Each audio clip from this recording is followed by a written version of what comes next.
Donc là, on a fait recette, il faut ça, il faut ça, il faut ça. Maintenant, je voudrais le dérouler. Concrètement, moi, voilà, je vais écrire un roman demain, expliquez-moi ce qu'il faut que je fasse. Je définis mes personnages Oui. avec leur caractère, enfin, Oui. vraiment je fais une fiche d'identité. Moi, je commence par les personnages comme toi et je raconte leur vie. Vraiment, j'écris des pages et des pages sur leur vie, des trucs que je mettrai pas dans le livre mais que moi je veux savoir et qu'il y aura que moi qui saurai. Donc moi je pars toujours avec cette idée-là au départ de mettre les choses bien en place, savoir où on va, puis après se laisser aller.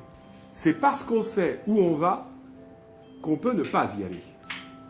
Mais il y a une chose dont je suis certain, alors là c'est le praticien qui vous parle, si on ne sait pas où on ne va nulle part. Et la vie c'est comme ça. Et les livres c'est comme ça aussi.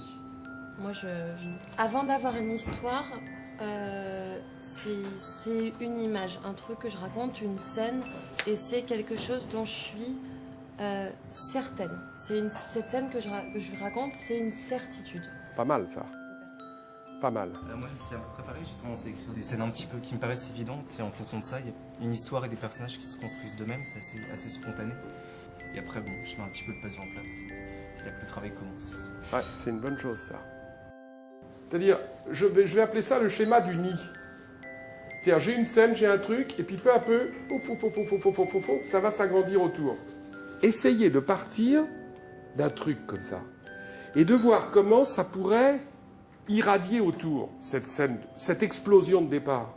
Cette toute petite connerie qui a une fissure, qui d'un seul coup, clac, clac, clac, clac, clac, va être capable après de se trimballer à des centaines de kilomètres de là et de faire toute une histoire. C'est une très bonne manière de commencer à écrire. Écrire la scène nécessaire, évidente.